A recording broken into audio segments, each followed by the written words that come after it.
being here. And we look forward to everybody being here. We welcome those of you online, those of you in person. Thank you very much for being here, and we'll load the room with our first presentation. But commissioners, this is a work session, not a public meeting, or it is a public meeting, but not a public hearing. So no public comments will be taken. This is a work session on this Monday, August the 19th, between the Weber County Commissioners. We have on the first thing is a discussion and or action for approval of the minutes for the commission work session held on August the 12th, 2024. I'll look for corrections or modifications or a motion to approve. Motion to approve, Mr. Chair. I'll second that. All in favor? Aye. Motion carries. We'll now move to item number 2 on our agenda, which is a discussion regarding the North Ogden Divide traffic camera and 12th Street pathway. Gary Myers, Sean Wilkinson, Bill Ross, Scott Park, and Rob Wall. Rob. Hey, how are you? That's good. You snuck in like a ninja. I have this black shirt on, so I. Thank you so much for coming today. We appreciate you. Rob White, who's the UDOT Director of Region 1. We're glad to have you here. Why don't you lead off for us, first off, Gary, and then we'll go to you, Rob, or wherever, how that goes. For sure. The first one's pretty Thanks. simple, pretty straightforward, commissioners. Back about 4 years ago, Weber County received a grant, one-time grant from UDOT for innovative ideas in engineering. And that allowed for us to cover the purchase and installation of the online CCTV and weather station that is now currently existing on top of the divide. So that just covered the installation and purchase of the equipment. What it didn't cover was preventative maintenance, yearly type stuff, treatment, that kind of thing.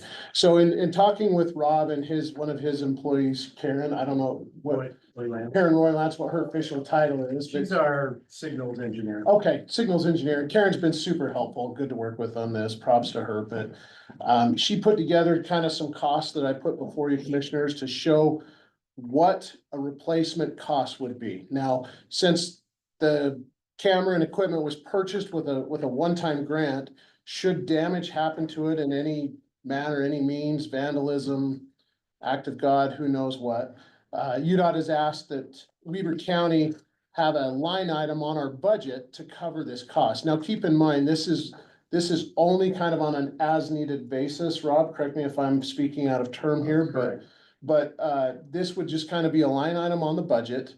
The total for the camera comes to $15,115.50. 15,100 115 and 0.50. The total for the RWIS or the weather station is $12,156. Together, they total $27,000. Now, for example, the first year that we've had it in operation, there was some damage to one of the solar panels on the system. Now, in looking at it, talking with everybody, the common feeling was that it was more of an installation issue. And so the contractor that did the installation replaced the solar panel that broke off in one of the windstorms back in January. And so it's just to cover, things that are not easily repairable through kind of a monthly or periodic preventative maintenance aspect. And so the request is that we put a line item in our budget for that $27,000 number to cover any damage that happens. Now, I've spoken with Joe, and he'll convey it to our maintenance guys just to keep an eye on this and not come over the top of the divide pushing snow at 40 miles an hour and shower it with a wave of snow, nor would they, because it's at the top of the divide and that's not even possible. But they'll keep an eye on it, just keep it in their radar, be careful around it. Really, barring vandalism or some catastrophic weather event, those are really the two things that I see happening that would potentially even damage the equipment. So. And it has a life of about 10 years typically if it's kept in good condition. And we plan on having our guys just go up there and do the preventative maintenance, which should be pretty minimal. Yeah. Every year, just so it's kept in good condition. It's hooked into our system, so anybody can access it through our website and through our cameras that are all over the state. Through the app. You could have live access right now as we speak through Yeah. the app. That'd be great. So you guys would really, for the most part, take care of the ongoing maintenance. So, uh,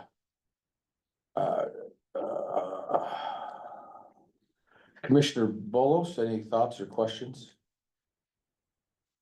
Only for Scott. Like me too, but I'm going for you. Scott, go ahead. So we already have a contingency fund that we put out every year. I would hate to budget for this as a line item in our budget every year for 10 years and tie up funds Yeah. that we aren't going to use. We have the contingency fund for things like this. Our contingency fund was $300,000 last year. This is less than 10% of that. I would argue that, let's keep in mind, we know that we have this cost potentially.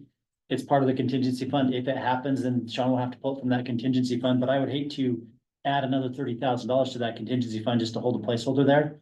And do that for a whole bunch of other things and tie up, $600,000-700,000 of our budgets for things we're never gonna spend. So my argument would be is if UDOT's okay with it, can we just put this in our contingency fund? We have money for these types of things in there, things that break that we weren't planning on. Sure, I mean, that's how that's up to you guys, how you guys wanna do it. Yeah. Just that when something breaks and we need to replace it, we'll get paid and I think we need to draft up an agreement. Yeah. To transfer that money. Yeah, if we have that agreement in place, I don't see a reason why we can't just use the contingency to fund it, so. Yeah.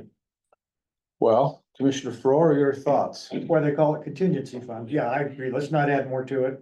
We've got in there and hopefully, it's not something that's gonna happen every year. So Hopefully not. This is just another example of us It is. making sure that we take care of our people who live on the other side of the mountain. Cause that's what this is for, really, right? Most of the traffic, the highest number of traffic count comes up the canyon and comes over the, 11,000 vehicles per day. yeah, Can you imagine that? I was really surprised when I heard on that. the divide, No. on the Ogden Canyon, I believe that. 11,000 a day, so. That's incredible. Do you know the number on the divide? I don't know that we have that, do we? We've run some counts, Commissioner, and I don't recall what it was, but it was, I know I wanna say the number 2,500 struck in my mind, but it's gonna vary depending on the time of year. Yeah, I don't know. Like We did it- 25 is pretty I high. think we did it in the fall, and we figured what we were catching was a lot of School. people going up to North Fork to recreate and use the mountain bike trails. Cause there's a lot of traffic that's been going up there, particularly the last 3 or 4 years since all that improvement of the trails has happened. So, When you get when school starts, you get school kids coming over that. right, and then you've got ski traffic, and then what happens if Yeah. one of the other 2 roads has something happen and they have to close it, then there's only 3 ways in and out up there. How about the, I'm, not that you're a mechanic of the, but how about the Trappers Loop? Not sure on that one. It's probably gonna be more, but not, I don't know. I was surprised that Ogden Canyon had that much traffic in it. Yeah, Yeah, that's I've driven it surprising. about 6 times in the last couple of months because of some of the crashes we've had up there. And I wanted to get a feel for it and it's busy most of the day. yeah, it is. It is, okay. Very good. Well, I think you've got a unanimous commission or that Scott on this, and so let's get this going. Okay. Any chance it can be up and ready before the snow falls? Well, it's moving, it's operational. It's going It has- now, isn't Yeah, it's functional. Okay, So we're good to go. This just covers future maintenance and repairs and. okay, So, So the end result here is you want to enter into a contract with UDOT where the county will cover replacement costs in one of these situations you described, but UDOT will do the day-to-day, year-to-year preventive maintenance. Yep. Okay. Yes. and a 10-year term. well, the 10-year came from the fact that this is generally the life cycle of these types of products, not necessarily a term on the. Well, if they're taking good care of it, you wanna go to 13 years or 14 years, is that better? or- Gary, come on. I know I get twitchy, don't I? Yeah. No, I mean, the intention was we keep this going as long as possible, Okay. probably indefinitely. It's just that the 10 years was a guesstimate on how long that equipment will last. Great, So, thank you. you bet. And I realize technology changes and everything else, but that's great. Thank you. Do we have any other questions for Rob? Yes, we wanted to talk to Rob about their 12th Street project they have That's the right other now. thing on the agenda. Thank sir. you. So, and I kind of teed this up a little bit to Rob, but the idea is they currently have a project going on to widen 12th Street. Essentially, the limits of their widening Let's project. talk about where that is, because 12th Street Yes. goes from Little Mountain all the way, so let's talk about where. Exactly. The limits would be essentially from 47th West all the way east to just short of the river. Is that correct, Rob? That's correct. So they'll stop prior to the bridge of the river. Their intention is to widen it from its current state, which is 2 lanes and minimal shoulder to. Yes, or almost none, no shoulder, yeah. Yes, minimal to none, to essentially 2 lanes, a 2-way left turn lane in the middle, and then probably some extra shoulder to increase the safety aspect of that. One of the things that we wanted to discuss with Rob was the potential and possibility of adding in a pedestrian or active transportation aspect to this part of the project. And with that, I'll kind of let Rob to speak to where they're at in schedule as well as budget of accommodating that request. Well, and budget is not, I mean, we don't have enough right now to even do the road portion. We're having to come with our region money to put into this to get it to where it needs to be. So when we heard about the trail, that was something that we kind of said, well, you know, we don't have the budget for it. And I guess that's, I mean, I'm not opposed to looking at it, but we currently don't have the budget, nor was it in the scope for our project. A couple of challenges that's probably not news to anybody, but we're right next to the railroad. We're trying to figure out what the railroad's right of way is. There's some question of whether it's 60 feet from the tracks or 30 feet from the tracks, and so we're going back and forth and trying to figure that out. We're also concerned, do we shift it towards the railroad, do we shift it to the other side? And so we still got probably at least a year of right-of-way acquisition, and so we're ways out. The idea of this project is to improve safety, to improve the flow through here with that center turn lane, so that we're not, anytime somebody wants to turn, they're not backing up traffic, you know, so that's kind of where we are with this, and not opposed to looking at it, we just currently don't have the funding for it. I think the last time we talked, there was the traffic study wanted a light out there. Is that There correct? is a light at 3,500 west. 3,500 Yep. west.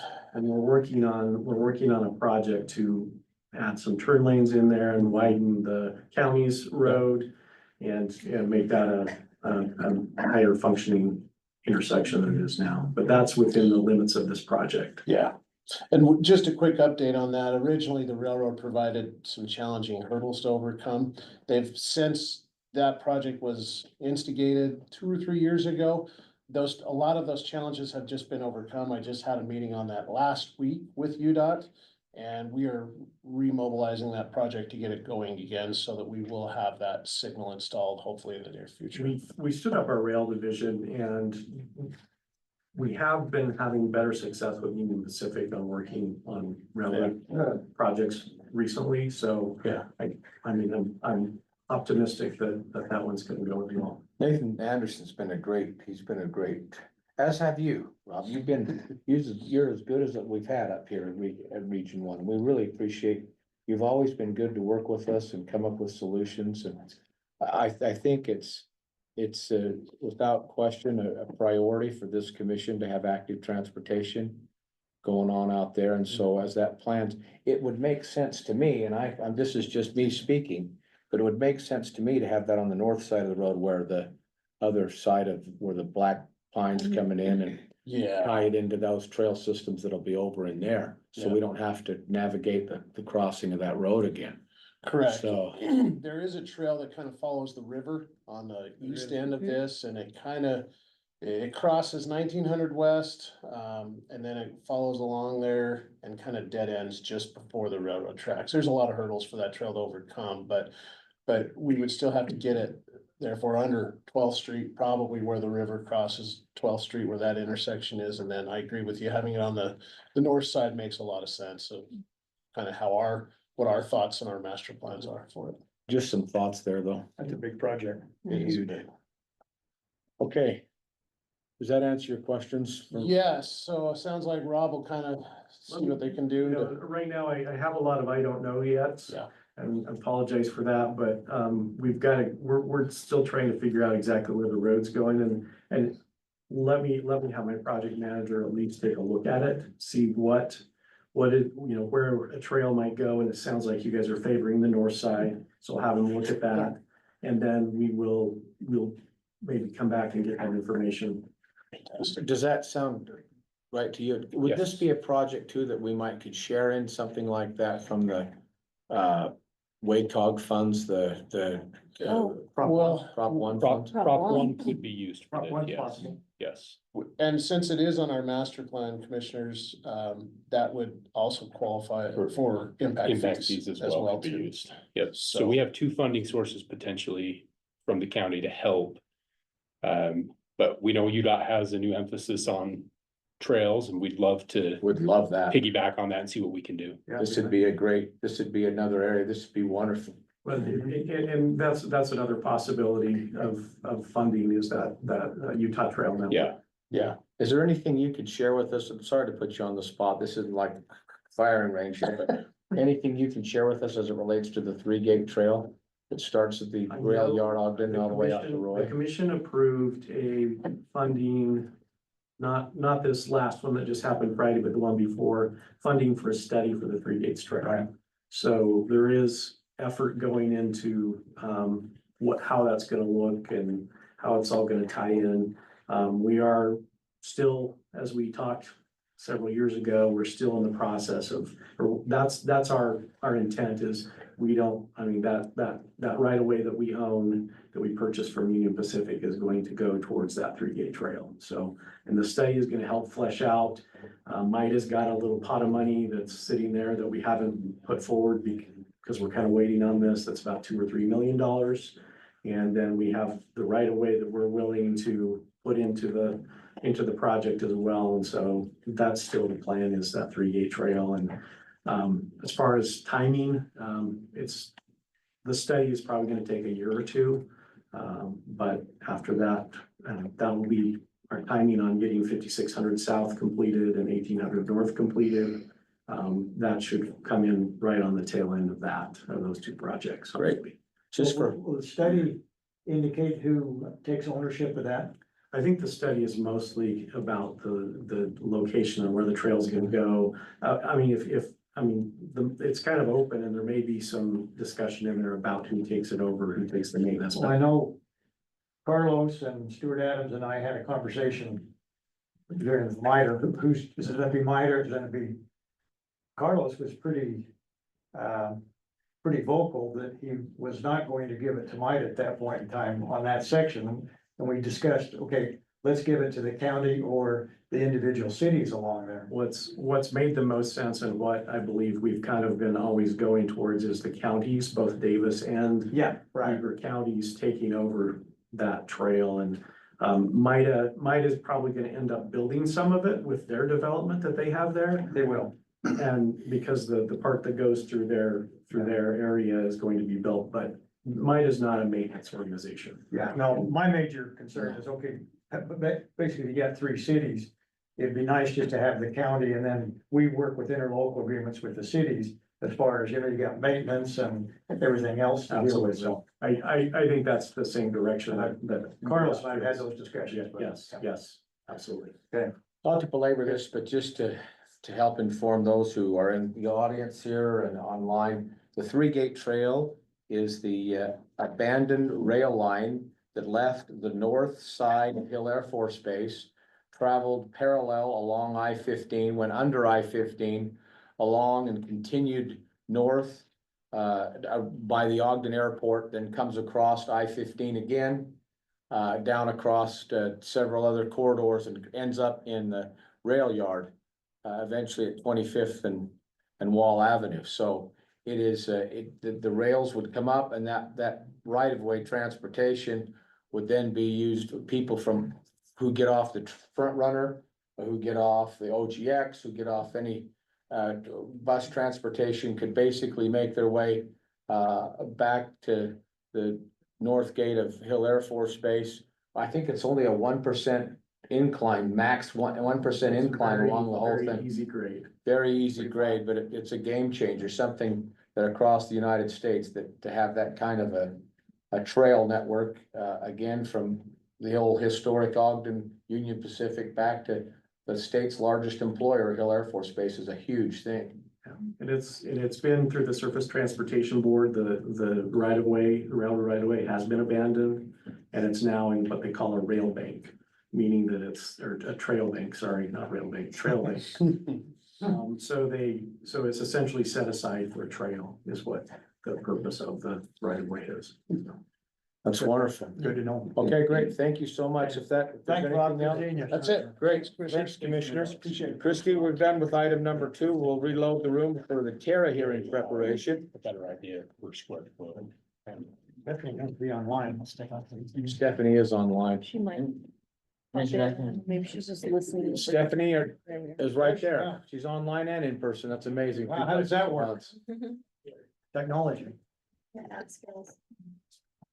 I feel like my. Let's try not to be mad. Hey there. How's it going? Hello. You guys did it. How you doing? Good, how are you? Do we have other people coming here? We do have someone. John is on. Yeah, Who John. is? John, there he is, Yeah. right there. Great. Commissioners, this is item number 3 is a discussion regarding TEFRA hearing preparation. We have Miss Stephanie Russell, Chris Crockett, Ashlyn Tuckett, and John Hutchison. Mr. Hutchinson, we invite you to unmute. Christie, if you'll make sure that he can participate. Thank you very much. I'm gonna start with you, Miss Russell. Go ahead and lead if you would. I'm actually gonna turn it over to John. He'll explain what we're doing. We had brought this to you last week just as an introduction to what we're doing. And John, if you'll hop in and give a little more detail about what we're looking from the commissioners. Sure, glad to do that. Let me start by saying thank you so much. I realize this is kind of a out of left field request. My name is John Hutchinson, and I'm working with a big group on a transaction where a 501c3 entity is acquiring a number of memory care facilities in various locations in the United States. One of those locations is it's in Weber County. The name of the facility is The Lodge at North Ogden, which is located at 204 1700 North Street. And one of the 501c3 entity here that's going to be acquiring these facilities is going to use tax exempt bonds to facilitate the acquisition. They're going to use those to finance the purchase.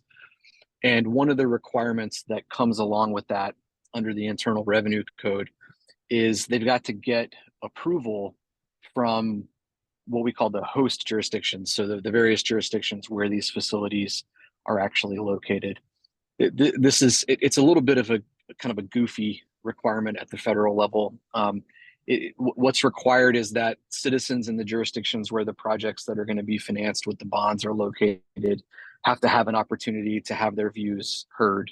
The local jurisdiction doesn't have to do anything with that feedback. There's no requirement that they be, have any kind of a commitment with respect to the bonds or the financing or the repayment of the debt or anything. It's just intended to sort of make sure that people who live in the jurisdictions where projects that are financed with federally tax exempt bonds are financed have a chance to weigh in on the project. So that's really the request here is to ask for the county's approval. And I realize that's kind of a loaded term because again, you don't really have to do anything.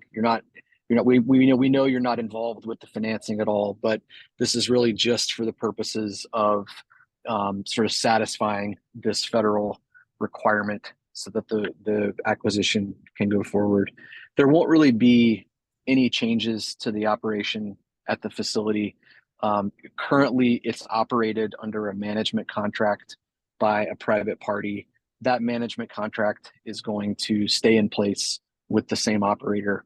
So it's not like they're going to be tearing it down and building a nuclear power plant there or something like that.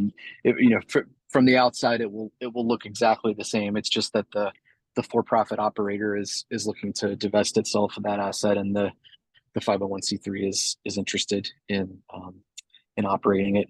So that's really the request. I'm happy to take any questions. I'm just gonna make it a little more simplistic. So with these types of tax exempt bond deals, and Gage, you're familiar with this completely. They do have to go through what's called the TEFRA hearing, and we would be the governing jurisdiction of that because it's in our county. So what this group is asking is that you host the TEFRA hearing, and we have to go through a public announcement process. So it would be tacked on to one of your commission meetings. Once again, you aren't making any decisions on it. It's just an opportunity for the public to come and get information about it. And it's part of the actual legal process, kind of similar to what we do with CRAs. So, they're proposing to issue bonds all over the country, and so it's a way of gathering public comment and input from all of those different jurisdictions. The last time we did a TEFRA hearing, it's been several years, it was with IHC. They were improving one of their facilities up here, and so they just have to make sure that they provide any type, notice if any improvements can happen within the county. But this is just one of many improvements they're gonna be doing. Bonds will be issued through I think it's the Capital Trust Authority in Florida. Really just more of a formality. Commissioner Faur. So is the jurisdiction the county? From our perspective? The IRS says that you have to hold a TEFRA hearing, a public hearing Yeah. within the county of where one of the improvements is gonna be made. So every one of these counties that is listed, that they provided us notice for, that we gave notice for, they're gonna have their own little TEFRA hearing. Yeah, but it's countywide, just County. it's not like Ogden City or whoever. No, I don't know if they're gonna be holding one in North Ogden, that's where the property is going to Okay. be improved, but I do believe it will satisfy it the will, IRS requirements. Okay, so this Done takes in care Union of County. hearings for any municipality or, exactly, okay, that's what. Kind of the mother country here taking care of all. exactly. And it's That's more right. as hosting this forum. Sure. Yeah. But it would be on a commission meeting. It would be on a commission meeting, so it's advertised through a public notice. It would, and I mean, the notice says there's gonna be no financial liability to the county, but maybe during the meeting, just emphasize Emphasize for the that. record that it's more of a formality. The county's not taking on any of the debt obligation or anything like that. So- And John, you guys will be there to provide that information to the community. Yeah, we'll have somebody join. Absolutely. That'd be good. Any other questions, Commissioner? No, I'm good, thank you. Commissioner Bolos, Okay, we'll get that scheduled. Thanks for that clarification, John. Absolutely. appreciate it. Thank you. Thanks, Thank you so Jeff. much. Thank you Thank again. you. Thanks so much. Well, Ms. Bingham, let's reload the room for item number 4. While we're moving to the room, commissioners, that item number 4 actually goes into closed session. It's a closed session to discuss pending or imminent litigation regarding Doug Lovell. So I'll entertain a motion. Motion to leave the public meeting and go into a closed session. We have a motion Second. and a second. I'll roll call vote. Commissioner Bolos, Commissioner Faur, Aye. Commissioner Harvey votes aye, unanimous. We'll be back when we're finished here. Thank you. Christie, if you want to bring in whatever we need, recorder or what else?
We've left the discussion regarding Doug Lovell, and we'll now resume our public meeting. Here in just a moment as we change out the room. Item number 5 is going to be changes to the subrecipient, I was getting there, monitoring policy and sales tax reimbursements. Mr. Park, since you're in the room, let's go ahead with that. We're on item 5. Sean's gonna walk in here in just a minute too, but this is gonna be like the most exciting thing you guys do. We have, this is, I've been waiting for this all week. Oh, I'm sure. So we have a subrecipient monitoring policy, which is when we pass money through to, when we get grant money and we pass it through to another entity and they administer the grant. So they're not a contractor doing work we're paying them for, but they're actually administering the grant. That's called a subrecipient. We don't often have those. We did it with Ogden City when it was the CARES Act. We've done so at the sheriff's office with the COSAP, a Department of Justice grant. We passed some of that money on to what was Alpha Counseling, now We Were Human Services and so on. The Department of Justice came, did a review and said, your subrecipient monitoring policy needs some more stuff added to it. So we added some more stuff to it. Basically what it's doing is just saying that I don't really see it as a substantive policy change. It's just clarifying, these are what we're actually going to do. We're going to give you these things in writing. We're going to talk about these different things, and you can browse through and see the different changes that are on here. I don't think that it's a significant change, but we did submit this to the Department of Justice. They said if we make these changes to our policy, that would satisfy them. And so I'm presenting these changes to you. If you are having questions, I'm happy to go over any specific policy changes, but otherwise we would just put it on the commission work session to make these tweaks to the subject. looks good to me. Commissioner Bolos? No questions from Commissioner Bolos, Commissioner Floor? No, it looks great. Thank you Looks for doing great. that. This was the thing. Looks great. That's awesome. There I you have appreciate that direction. Do you have any paperwork you need us to sign? Or it. you're No, just it'll go gonna on put them on the commission meeting, agenda? on the agenda.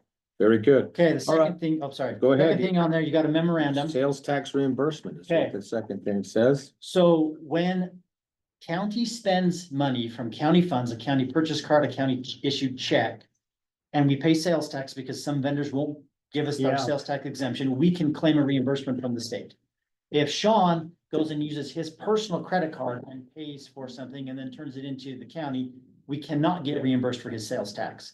So there's been several departments that have said, That's how I understand. because the county can't get reimbursed, we're not going to let employees get reimbursed. Well, normally that's fine, but we do run into situations where it wasn't the employee's convenience, it's the county's convenience. So something broke at the library, we have a P card at the library. The employee can either drive all the way in past the library, he's got to fix to get to the headquarters to get the P card, check it out, go to the store to buy the stuff to it. So what we're just asking for is, we're clarifying, look, if you are going to travel, you got to use a county form of payment. Any exception has to be approved by the department head and the clerk auditor's office. If you're just using your regular card to buy something and you pay sales tax and want reimbursed, it's got to be approved by your department head. But we want to have there be some flexibility if there is a legitimate reason to reimburse employees for their sales tax. Yeah, makes sense. Okay, any other comments? No, makes Mr. sense. Bolos? I like where you're Okay, going. so we're gonna publish this. I'm gonna send it out to all the different departments. It's not a policy, and then I'm gonna talk about it at the department head meeting in September. If you're okay with that. Very good. Forward to that too. That amount is, that we're spending now in sales tax? I don't have it, but I do have the records. I just don't know off the top of my head. If We it's- usually get a about lot. $3,000 every 6 months, so about $6,000 a year we're getting back.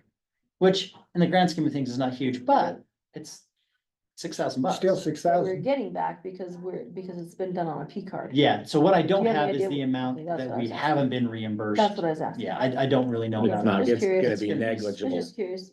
It's 1 or 2,000, I'd be shocked. Yeah, and we try hard to not let anybody, I mean, everybody should be using their county P card anyway, you know. All right, I don't think our employees will abuse. We got the best employees in the state. Amen. Amen. Amen. Can I get a hallelujah?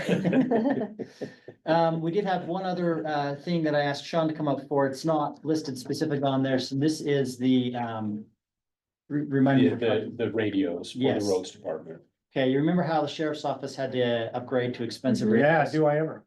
So with all those numbers, I never knew that Joe at the roads department uses those same radios. Oh, And he wants to get them encrypted so that they can talk when there's emergencies. Yeah. It's $115,000 that we did not plan for. upgrading those radios. Sean doesn't have in his contingency fund for the municipal services fund, although that will essentially finish Sean's contingency fund for the year. We don't have much choice in terms of whether we upgrade the radios. It's whether Joe has radios or not. Correct. So there are certain areas in the county where the cell phone doesn't work. So this was kind of a surprise to me because I didn't realize that they had the radios. We had planned for and budgeted for all the sheriff's office to go with these radios. We just didn't know, I didn't know about the Yeah. How much do we have in that contingency fund? Is Right that wiping now, out? 160 and we'd spend 150 yeah, of that so we'd have 160. $45,000 left, which the majority of any projects we're going to do for the rest of the year are done. We should be able to, okay for this. Okay, Commissioner Bolos? Sorry. I'm fine with that. I don't think we have a choice. Okay, I have a say on this. I want you to be able to I want you to at least call Culture Parks and Recreation and see if those old radios that are used by the roads can be repurposed to Culture Parks and Recreation Okay, before they go out to the surplus, because they do rent radios every now and again, and at least we'd be able to recoup this on an annual basis from rented radios, and we'd be able to use these as event radios. okay. Yeah, we can do that. I like I'll call Todd as I leave. Great, perfect. Scott, what was the total for the sheriff's office? This is 115. This is 150. The sheriff's office was Remember? way Quite a bit more. expensive. It It was like, Was it it Sheriff's twice that? office is quite a bit. was like 3 or 4, 500 No, it's like pounds. 500 or 600,000. Yeah. Yeah. It depends on the number of users. Yeah. Mhm. Yeah. So, Yeah, it's $3,000 a radio.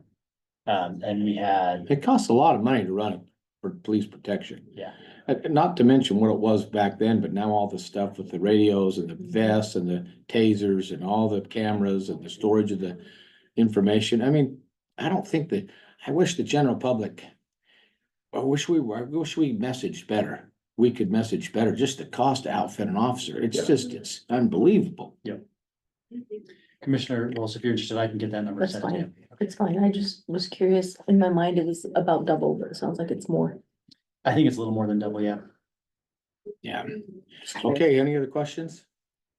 I'll entertain a motion, commissioners, to saunter. So moved. We're gonna go saunter till about 2:15 when we have a closed session after our closed session. And we will come back when we're done. So we'll saunter, come out of saunter, then go to closed session. I have a motion to cease to saunter, or a motion to saunter. Second. I have a second, all in favor? Aye. Aye, now we're official.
Live.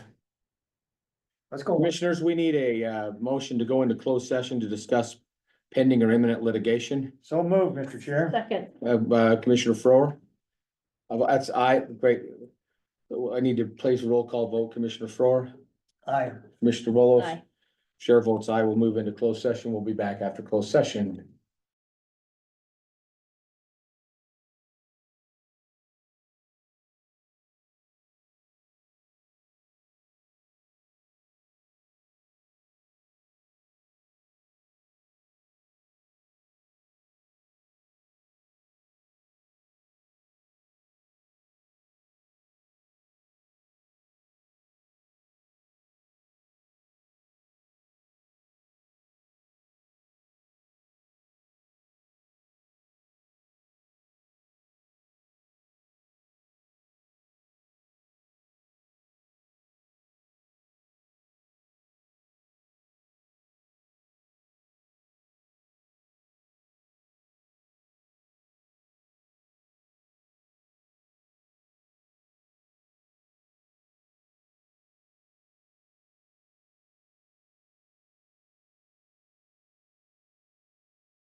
Well, we're just finished with our closed session where we made a motion to come back to our work session. We'll change the room now. Christie, if you want to bring in item number 7, which is a discussion regarding Ogden Valley Incorporation voter information pamphlet. We'll have that in just a moment.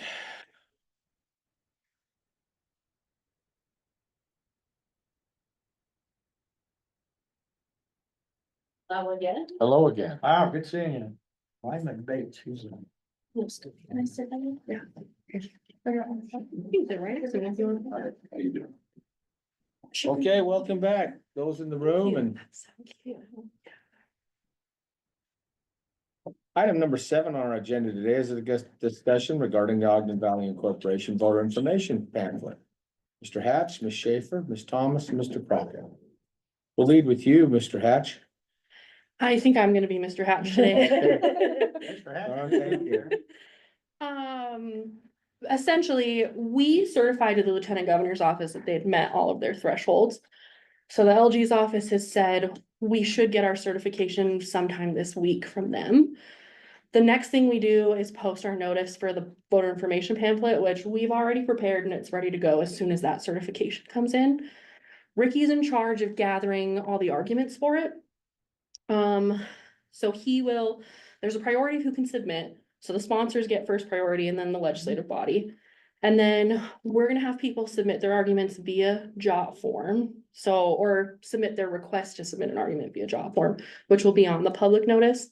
We also have a bunch of social media ready to go. So as soon as we get certified, people can start doing that. It's gonna go on the Utah Public Notice website. If Nick, the sponsor, has a website, we'll have them do that. We'll post it on our website. We will have to post it on the county's website. So we'll find a way to coordinate with someone to get that done as well.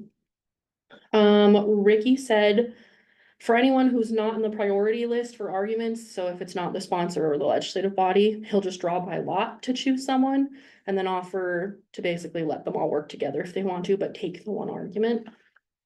Sorry to interrupt, Lauren. No, Is no. there one for and one against? Yeah, so there's one for argument, one against argument, and then they can each submit a rebuttal. Yeah, Mhm. okay. And the earliest it'll be done is around September 27th. Just so you guys know, our ballots go to the printer September 9th. So we're cutting it close with the insert, but the printer said they should be able to include it within the ballot packet, so that's helpful. So the voter will get their VIP with their ballot. So when they vote, they can just read the VIP right then.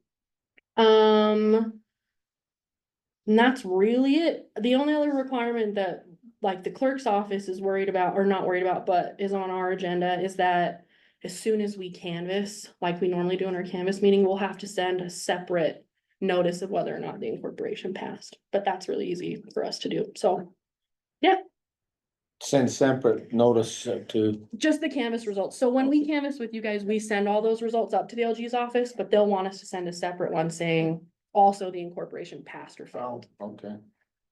But that's very easy for us to include. So yeah, we're Quite an ready. update. Any other questions or statements regarding this? One thing that I mentioned earlier in our meeting that I need to verify though, is I think there is a provision under the incorporation code that says if an election is successful, the county should be reimbursed its costs with the election expenses, but it's been so long since I read that, I do need to verify that.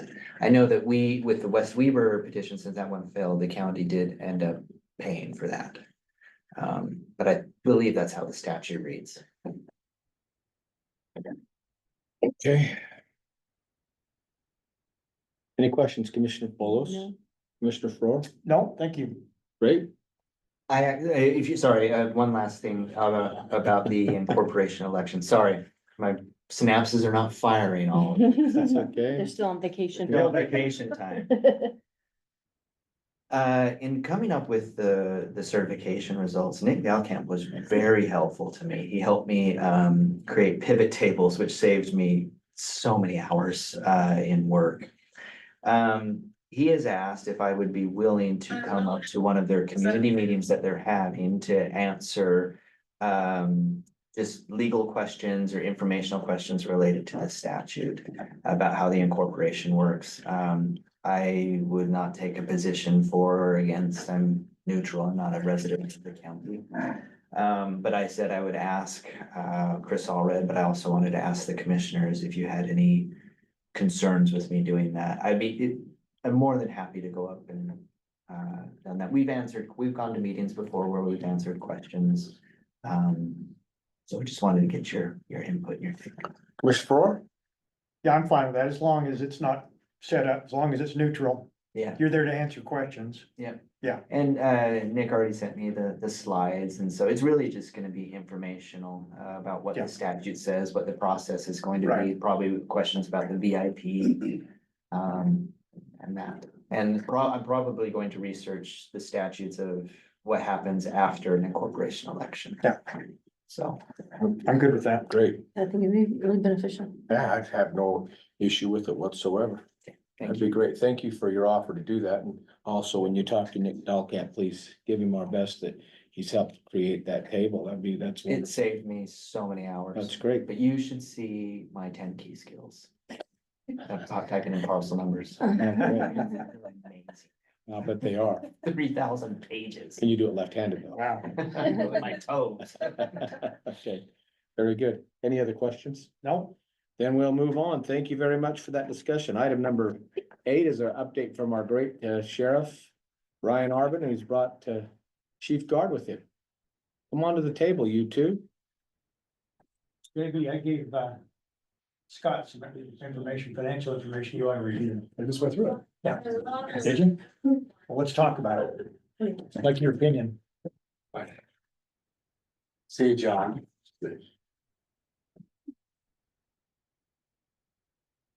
Welcome. Sirs.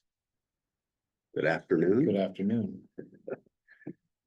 Just a brief thing. We've got two issues that we want to bring up that have some importance and priority that we've been very careful to go over and figure out how to present to you in the right way. And Chief Guard asked me this morning if he could do that, and I said sure. But this last week I was in DC and also Nashville. We got to meet with Mike Lee's staff and Representative Curtis' staff about issues that affect sheriffing and laws. And so it was very enlightening. And we got to also meet with ICE, Chief of Staff. His last name's Lumpkin. I can't remember his first name. And we're having some sincere struggles with ICE and their dithering approach to protecting our citizens. And in fact, it goes as far as that they are completely deaf. They are completely will not work with local law enforcement in the state of Utah. And so Sheriff Smith, Sheriff Tracy Glover from Kane County and I and our lobbyists, Hartley's, were there. And Chief Reese went along to talk about the jails and prison situation. And it was a nice conversation. There was only a commitment to look further into it, which was very disheartening. And so as we progress further, this just adds another component to the consideration of Kiesel to potentially be an ICE facility. It just doesn't seem favorable. On that note, one of the CCC meetings last month and subsequent other meetings with other people, I had a flash poll or survey with members of the community about using the Kiesel facility for ICE. And the first response that I got, a majority response, was no. And it had nothing to do with the money. It had nothing to do with the sheriff's office and our staff. It had nothing to do with Ogden City, Weaver County. It was their complete distrust with feds was the response. 90+% was because they don't trust doing business with the feds. And I shared that same story with the chief of staff for Mayorkas, who's over Division of Homeland Security. So it was a lot. It was about an hour visit, but we got our point across. So Interesting. And then the other half of my stay out of state was the ACA, American Corrections Association Conference. We learned a ton. I don't have much to share right now, but we learned a lot that we're gonna bring back to help improve operations and our direction of the sheriff's office, which is already doing good on the end, especially dealing with corrections. And so anyway, I'll do, and I'm transitioning to the animal shelter. So, per your suggestion, Commissioner, we looked at the contracts, the agreements. There is no board per se, that guides and directs, but what it was an advisory board. So it operates in that there's challenges and issues that are brought and the board advising, but it's ultimately under the control of They the meet quarterly, county. right? Yes. We had a meeting Tuesday and it's always during our commission meeting. Yes, and according to Chief Perry, that the last time there are 13 entities that are involved and 2 average show up to this. Advisory board. Mhm. Yes. And that's pretty consistent with so you know, it's a lack of interest, it's a lack of care. It's I don't know what it is, but Who's it made up of? Remind me who that advisory board's made up of. City representatives So like mayors or their, or council. yeah, there's even I don't know which commissioner it is, but there's a commissioner on the board, and obviously you don't go because During our meeting. during your meeting. But yeah, it's 13 seats are at that table. Huh. And when Roundy was over it and Perry, it's pretty much the same turnout, is very minimal. So I think the last one, it was Roy in Harrisville that showed up to that meeting. So anyway, I was talking with Sorry to interrupt you. Who runs that meeting? Is I it believe Chad? it's Chad. Yes. So when I got back today, I asked Chief Perry to work on a slow withdrawal from the animal shelter until we feel confident that Chad can just completely operate as on his own. The lieutenant that we have out there today, recently, that's helping is Lieutenant Jackson. He is retiring after 20 years-ish, 20. So he's the one that we had out there helping. And so when he retires, we'll probably just stop having another lieutenant out there or staff. So it'll be just primarily on Chad. And so we'll just move that direction on a slow withdrawal from the animal shelter. So anyway, but Perry says that he's gonna work on it to make sure that Chad is up and running, he can do it on his own. So That's a little more time than we talked, and I apologize, Sheriff, because both of us left town last week, but we had talked about this the week before, and we were talking about putting Lieutenant Jackson back in the jail where he was needed, or that position, I guess. So I think that the exit plan through October is good, and, we had the conversation about, well, I had the conversation with Scott Park about what it would take to fund an assistant, because it sounds like Lieutenant Jackson is kind of functioning as an assistant. yeah, and when we showed you the information on the others, that they all have an assistant and we And- don't. And so if we want to move that direction, then I think what we need to do is go to that advisory board, because it's an enterprise fund. It's funded completely, but Right. like the county's portion is the unincorporated portion. The rest of it's from the cities. And if that advisory board, AKA the cities, Mhm. want to hire an assistant, then they increase what they're contributing to the enterprise fund. And that's what it looks like. So where there's not very much attendance there, I don't know if that is something like a letter that would warrant a letter from the commission saying you need to meet because you need to decide this. You need to decide as cities if you want to increase the service out there because you're losing this Yeah. lieutenant, Right, Good, thank you. and just let the group decide. I mean, yeah, when when Chief Perry did surveys of other animal control shelters and so forth. What was consistent was, you know, it's like a jail. And if you have so many beds, there's a number that you need to have staff it to make it run fully inoperable and to its fullest Sure. extent. And then you're seeing it across the board with the animal shelters, that there's for so many dogs and so many cats and so many beds or whatever they call it, Mhm. that there's this much. And so we're quite a bit behind in a lot of it. And, you know, we need to give them, and we do, and I know you do too, but we give them a lot of credit for the workload that they have, that they're able to achieve with such limited amount of staff. And I do know too that some of the volunteers that used to be real popular with this place years ago, you know, the volunteering numbers slowly go down too, because a lot of us depend on volunteers to get things done, especially in search and rescue. And fortunately, that's something that people still really want to do, and they enjoy being in search and rescue, and that hasn't been an issue, but anyway, Walking dogs are helping with the animal. A lot of it. has to cleaning do with- up yeah.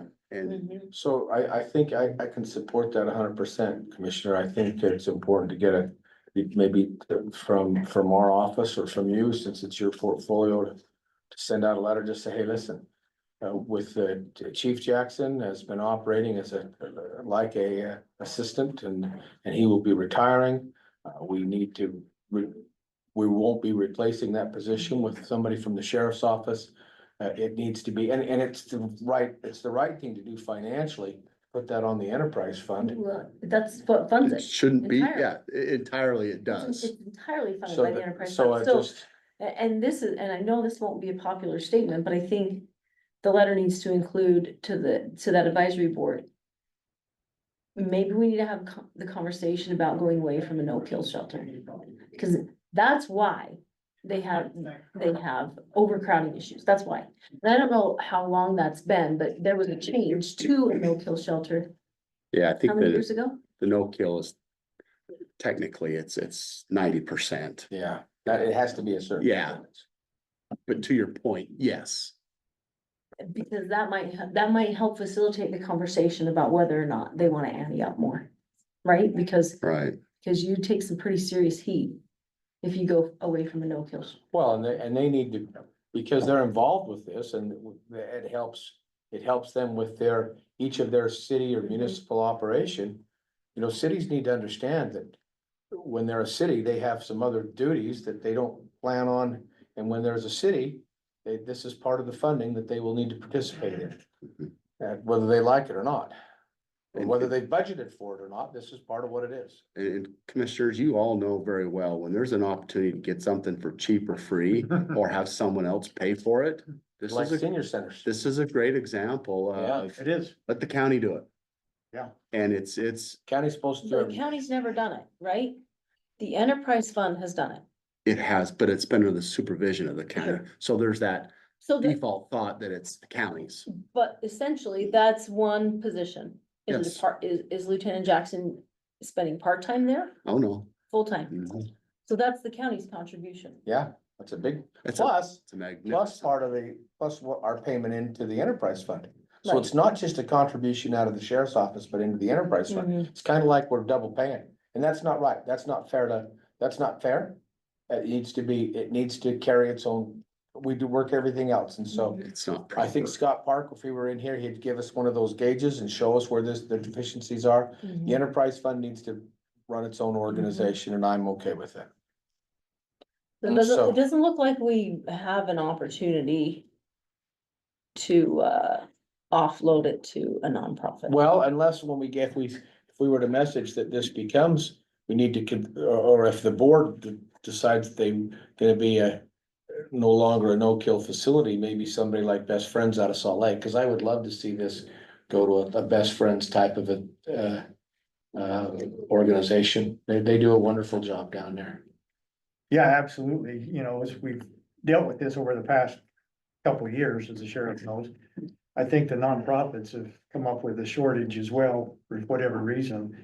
But I agree with Commissioner Bull, either the cities need to step up and pay their fair share, or, we talked at one time about maybe making its own district. Yeah, but that has to be done on the ballot. Yeah, but We could do it, but I don't think it's gonna fly. Won't go this year. it wouldn't be this year. I know that, I'm just saying, I don't think the voters would vote for it.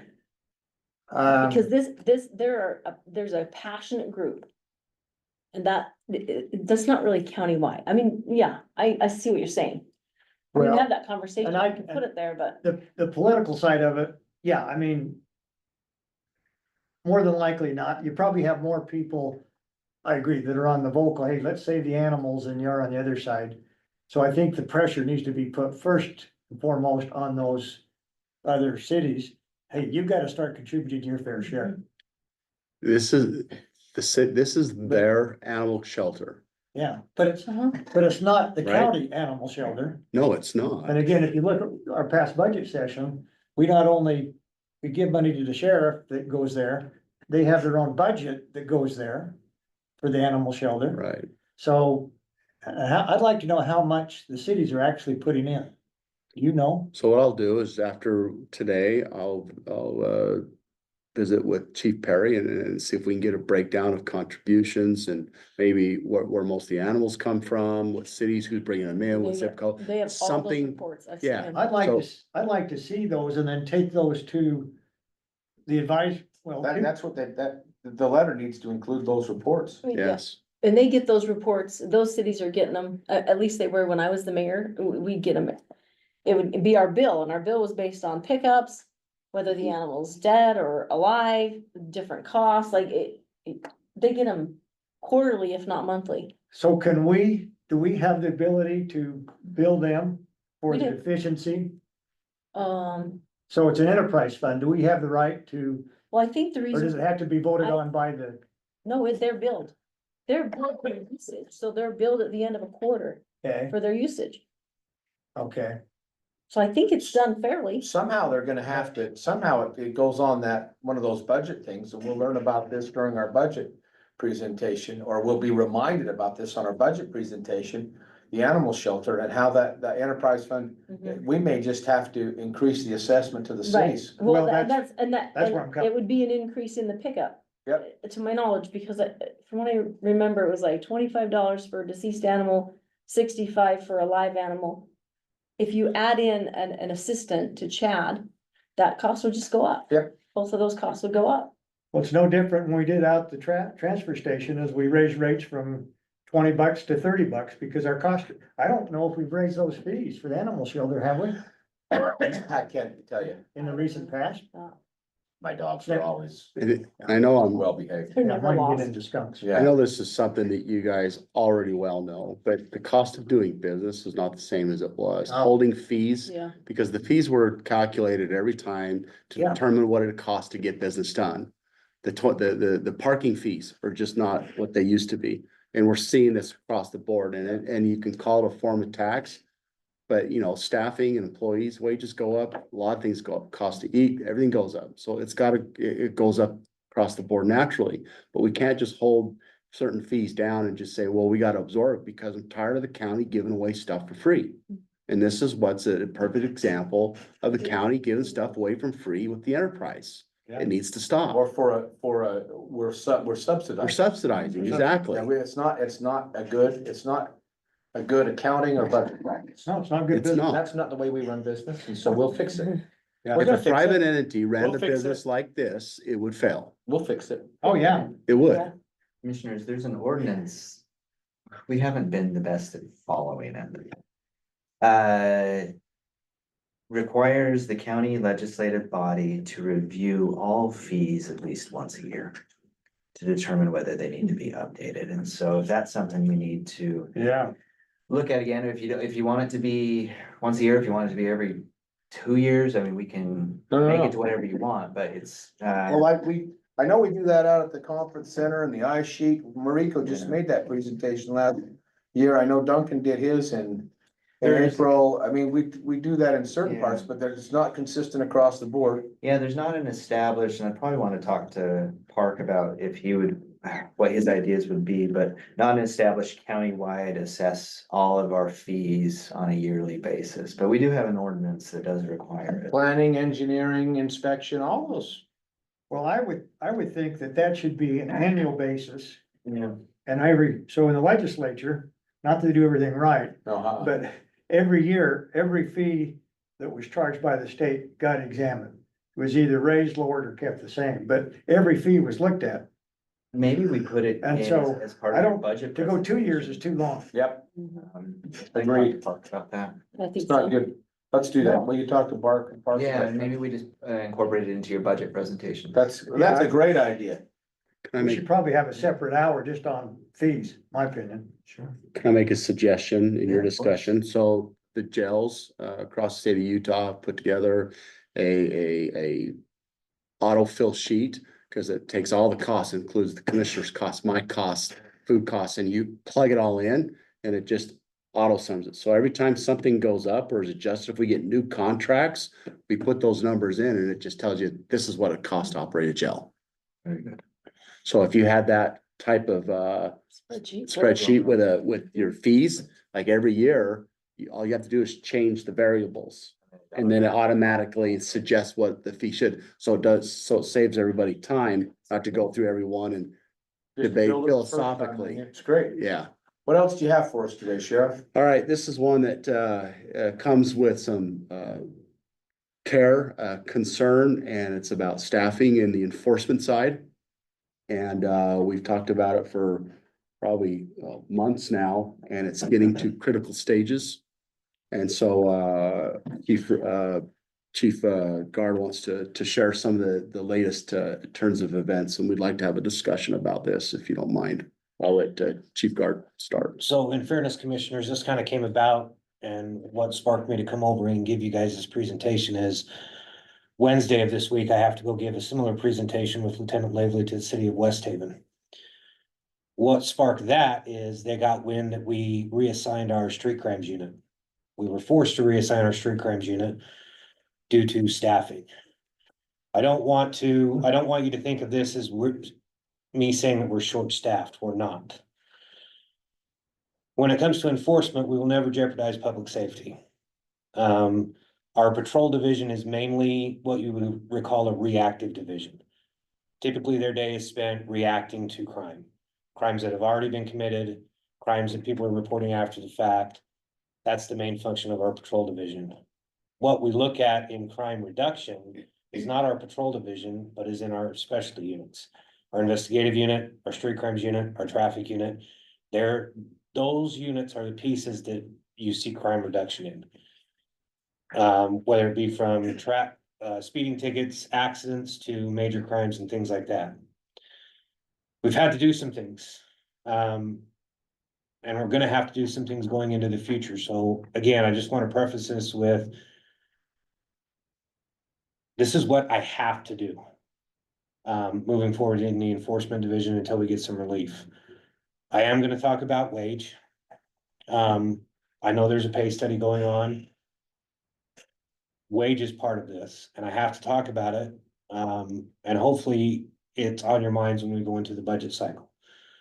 Because that's part of me attracting people to come to the sheriff's office. Our environment is good, and I invite any one of you three to go talk to any one of our patrol deputies about the environment that we have. I have a Corporal Robert Rhodes, who has a buddy who wants to come to the office because he hears great things from Corporal Rhodes about the environment and the administration, but he can't take the pay cut. On the flip side of that, I have a deputy who just started working part-time for Davis County Sheriff's Office. Deputy Austin Nilsson. He went to Davis County part-time, making $8 more an hour. They have offered him a full-time position at that same rate to come over. Austin does not come over or go over to Davis County because he likes the environment. He likes the administration, he likes the office, he likes what he's doing here. The environment is something that I can help, that I can change. I can't change the wages. I'm working very hard to create a great environment at the sheriff's office, despite the wage, to try to bring people in to staff where we need to be. One of the issues with staffing, and this is gonna kind of sting the Weber Center and our desk officer position. Coming into this school year, we had to open up a job announcement for lateral hire SROs. Try to bring people in laterally from other agencies just to be an SRO. Because the school district opened 2 new schools. Well, 3, but 2 that we have to cover in secondary schools. And then you're all familiar with the House bill and the county security chief and his job and his duties and assignments. We lost 2 retirements and guys just getting out of law enforcement, all but 2 of our SROs. So we were at basically 2 boat cops, which is what the SROs do in the summertime, all summer long. So we had to go out and try to hire 6 SROs. We had 3 internally that put in, that we had to move some people around to get them off of patrol and into the schools come Wednesday because of our contractual obligation. We had 9 applicants. Of those 9, 4 pulled their applications after receiving a better offer from another agency, or they couldn't afford to take a pay cut. We have hired 1. He was a previous employee. He came back because of the environment. He took a pay cut to come back. He gave up sergeant from North Park, took a pay cut and came back because of the environment. And we have 2 more in the process on background. One of those is probably not gonna make it through our background, and the other one should be able to start by the time Westfield starts. We're still 3 SROs down. Thankfully, Westfield High School is on a 2-week delay. But because we're still 3 SROs down, I've had to pull our desk officer, Deputy Mark Loader, and put him in Snowcrest. Snowcrest is a part-time school. They only pay for part-time. So he'll be doing Snowcrest part-time and then desk officer stuff the other part-time. And also today, we waited till the last minute, but we had to pull Deputy Chaplain and Midas from the Weaver Center. Oh, no. So Deputy Chaplain and Midas will be out at Mountain View Junior High School. I'm not filling the Weaver Center position because I told Mike that this is his job. And when we can move him back here, we will. When you talk about shortfalls and these proactive stuff, we do have people going through the academy. You have 6, don't you, currently? No, we have, I think, 11. Oh, great. But Yes. but that's still 11, but it's still new ones. 11, still new ones, but I can't. Let me back up. That was the SROs. I'm 4 detectives short. I'm down to 1 fit detective. And a fit detective is the ones who handle child abuse cases and interview children. They're the ones who screen those CANRs and look at those CANRs that come in, like the child abuse homicide in West Haven with Gavin Peterson. The county gets an enormous amount of CANRs, maybe second to only Ogden. That come in from DCFS on a weekly basis. Do you know what CANR reports are? It has to do with kids, isn't it? Kids with children. DCFS will get a phone call, they open an investigation, they fill out the form, it's called a CANR form. I don't understand what the abbreviation is, I apologize, but it comes over with what the allegation is, some history on the place and things like that. DCFS wants us to screen them, look at them, triage them, and then go from there. We now have 1 fit detective handling that load, and I think he has over 150 cases. A month. Oh, how many come in a month though? Is it like 225? Probably We have to be close to that. screened. 200, over 200 CANRs that have to be screened. A We month? use- A month. Wow. And we're seeing a lot more of it. That used to be done by 2 detectives. It's now done by 1, and we're down 3 area detectives as well. That I can't fill. I'm probably not going to be able to fill those positions or restaff the desk officer and the Weaver Center until April of next year at the earliest. Part of that, I mentioned we do have 11 that are going through the academy. I have 3 that are graduating in September. They will not be by themselves in a patrol car until January. And those 3 will just backfill the vacancies that we already have in patrol. I don't know that I'm gonna be able to move street crimes back, detectives out, or anything like that. And that's if they pass That's if they pass. all the requirements, because it takes at least a year from date of hire to be comfortably on the road by themselves. I shouldn't say comfortably, till they can be on the road by themselves. Yes, we have a group that starts the academy in October that will graduate in January, February-ish. Won't be ready until April by themselves in a car. That's the time frame we look at. So when you bring up money, our starting wage is 11.5% behind OPD. It's $3 an hour, basically. Are we close? 11.5% to me is not close. If I got an 11.5% raise, that'd be a good raise for me. It's about $5,700 a year in somebody's pocket. When you compare that with the state, which is a much larger agency, we're 31% behind UHP. Starting In wage, starting wage. UHP starts at $34 an hour and some change, translates to over $15,000 a year for a brand new person. And that's brand new people, we bring them in, they trickle in. Reese has had a better go at getting brand new people in, but the time frame of what I'm looking at to get people on the road is, we're a year from start to finish. 3 to 4 times longer to And if- get a patrol guy on the road than it is a correction guy in the jail. If I had 3 positions that I was trying to fill, it wouldn't bother me. Be a piece of cake, but I've got a lot. Where I'm lacking is that lateral. We have lateral deputy positions open now. And I think we've got 1 applicant. And I don't know that we're gonna pick them up. We can't. The other reason why wage gets brought into this is we can't compete with agencies who pay higher and get a better product. We get the lower end product, because we don't pay as much, if that makes sense. People that come with issues or have had problems in the past, different agencies and things like that. Even if we get them through, typically they don't work out or something happens.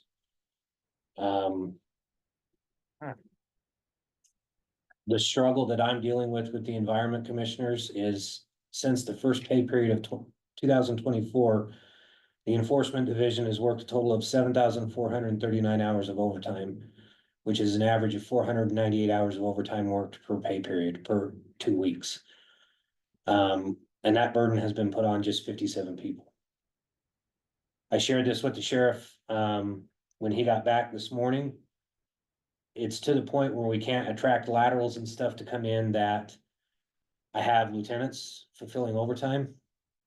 On Forest Service and things like that. I have lieutenants out working patrol shifts and graveyards, which is not their function. But all of my lieutenants have stepped up to try to help and take that burden because our guys are burnt out.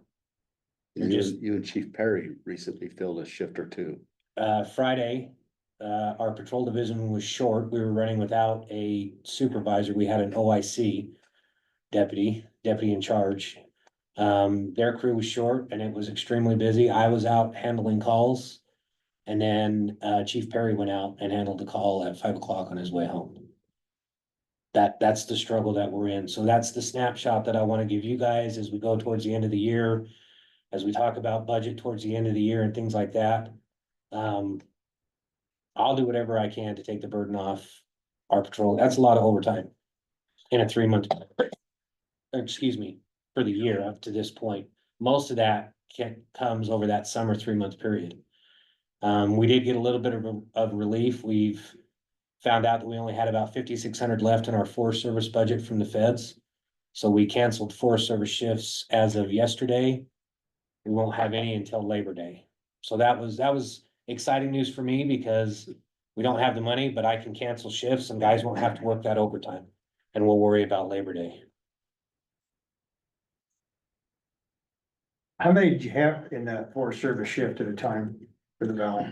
We run, there's 6-hour shifts and I believe there's 4 shifts Friday, Saturday and Sunday. So basically those are done until Labor Day. Yes. Okay. Partly because, well, mainly because we don't have the money from the Forest Service. Yeah, that's, So we're not going to use our overtime. I was gonna say, yeah, we don't have it from the feds, why would we? No. use our money? We're not. True. Yeah, yeah, Yeah, we don't offer up shifts for the force out of our own budget. right, right. A little bit in closing, like I mentioned, our street crimes has been reassigned. We've had to reassign the Weaver Center deputy and our desk officer. Our traffic division is on modified shifts, so they're coming out, working 12 hours to mirror the 4 patrol shifts that I have to kind of give that swing shift coverage. I actually have 1 traffic unit actually assigned to a patrol shift, so I'm down to 3 traffic cars.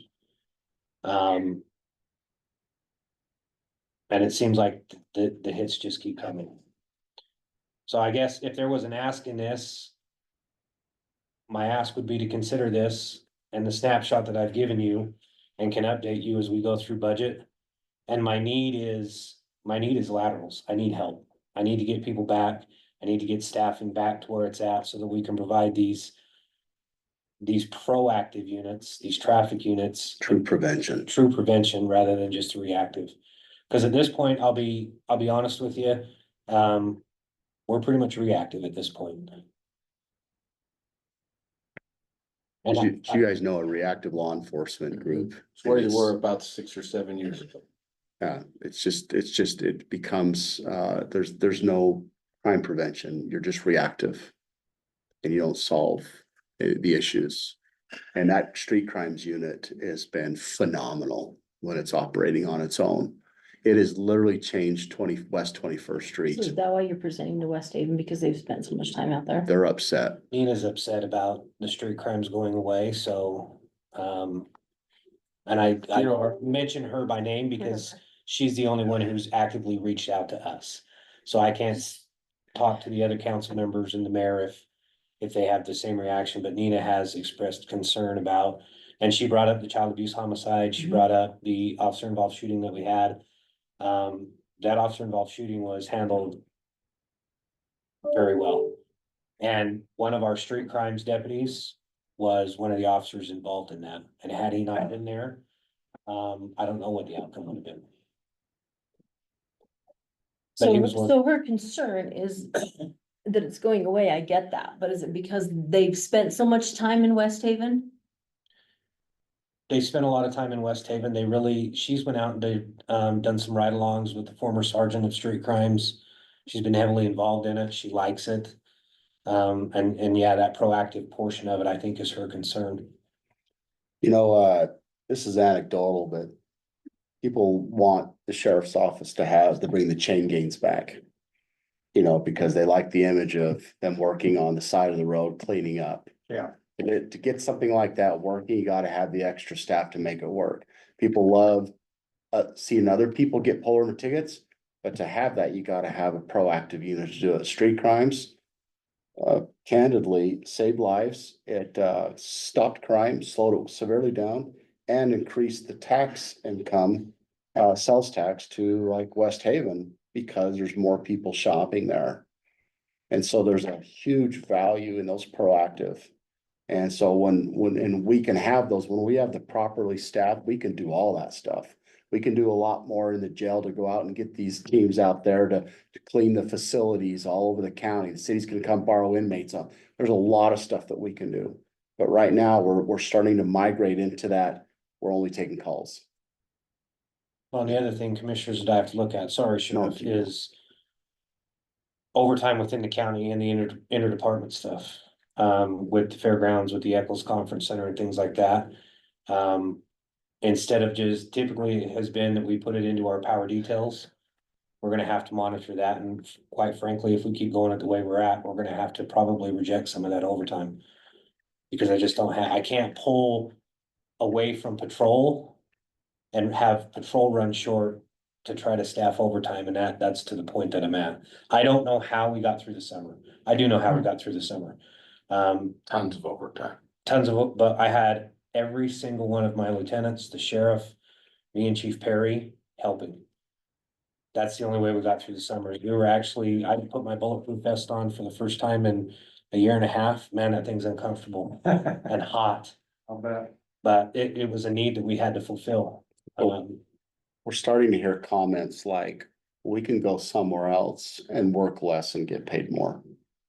That's the biggest phrase that you hate to hear.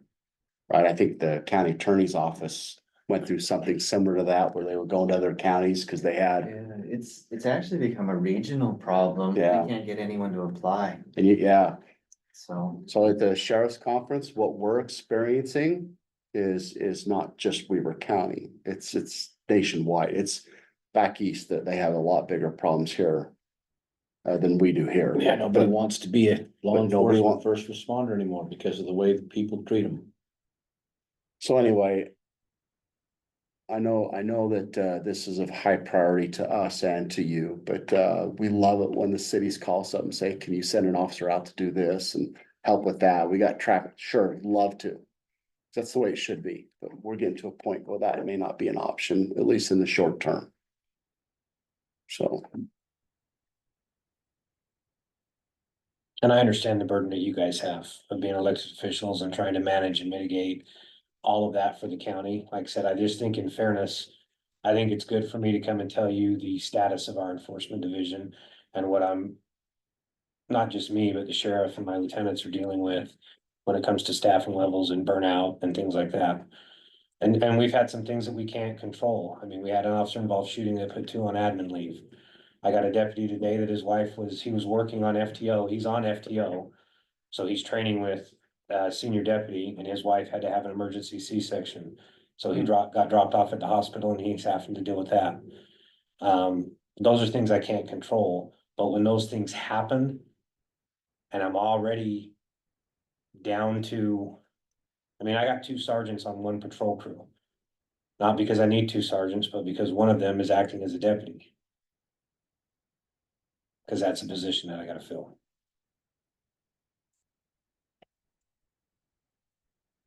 Good information. Thank you for your time listening to this. It's heavy. Yeah. It's heavy, you know, basically, do you have any comments, Commissioner Bolos? Basically, you're saying we need a tax increase. That's what you're saying. I'm not saying that because I don't know. Well, I when don't you know count the They're saying- budgets. So when you, and just in fairness and open conversation, when we need a facility for mental health. When we need to raise for the first responders, when we need to do a cooperative, a position where we look at homelessness and things like that, or something there. That all require money. And I'm not Oh, I gonna pull know. my wallet out again. I only have so much money. And when you need more money, that means you have to, that's what that is. Yeah, That's so that's what that is. back to life. And commissioners, I understand that, and I understand a tax increase and going out to the public with that, I understand the burden that puts on you. But we're down to the point of, we're not gonna be able to do business on our end because of it. Aren't you glad we didn't follow the big cities and do defund the police? I am very grateful. I'm very grateful for the I'm support that listening. you all give to law enforcement. Yeah, our line level deputies are up 50% in their pay, but it's still not enough We, over the last 4 years. So, Commissioner, in the years that I've been here, in the past 6 years, I have never seen an increase in the county like we've gotten in the past 6 years. I think it was something up to 28%, and one of our ICAC detective, when we realigned or when we froze those positions to do some pay bumps within our budget that year, he received a 28% increase. Got a job offer the next day for $8 more an hour above his 28% to come to a different agency. That's what we're facing. It doesn't matter, really. It doesn't matter what we give, It doesn't, and because the next one will just stop for Right. more. And I I don't know how you win the battle. don't wanna say that I don't care, cause I do care, but you're right, Commissioner. Harvey, when we move up, everyone else moves up. It's just how it is. But one thing we can't do is we can't be left behind. What it is, people catch can't up. be, our people can't be left behind. We gotta play catch up. Respect that. It's just heavy. So that's the biggest message I think is. I'm gonna our challenge people. you in the next 2 weeks when you come to give your report again, to give us something like flowers or chocolate or something that's gonna be more good news. Cause it's been heavy, your stuff's heavy, really heavy. You know, my whole career, this is anecdotal, and I know you guys know that, but I know the stress is on mayors and commission. When you look at budgets, there's 2 big fat budgets. It's usually the fire and the police. And we know that when you shave 1% off like ours, it's like 100% in some other bureau or division in the county. We know that. Absolutely. But sometimes that 1% goes a long way with the sheriff's office and police entities. They need it. Well, and you know, and we go back to, and I'm gonna put it all out there though too, is I'm hearing from Culture Parks and Recreation too. That's just, we've really gotta have those, like you talked about chain gangs. It's so helpful whether it's not just at the animal services where you go out there, but it's also at the shooting complex. It's also at the Golden Spike. It's everywhere. It's up at the parks. It's everywhere. They're needed. If there's nothing else, I would like to go into closed session with about employees. and exclude everybody in the room except for us four. That's available. Yeah, I mean, I don't need to be here if you go into closed session.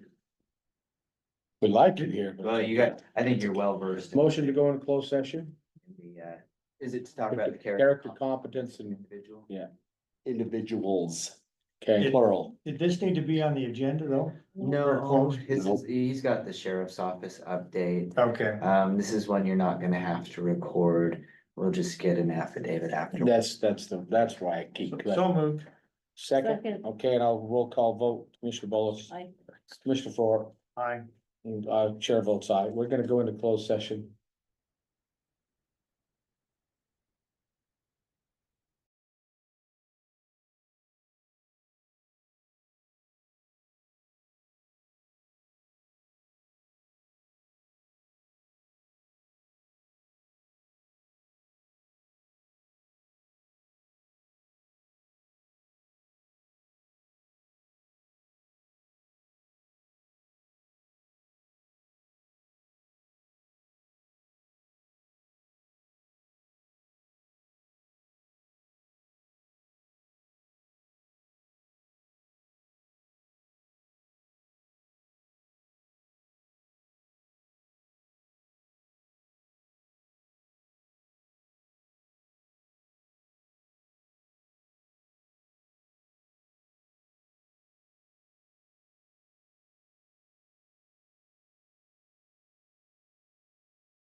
We've left our closed session, and no action was taken. We are now going to take a vote for item number 9. Motion to adjourn.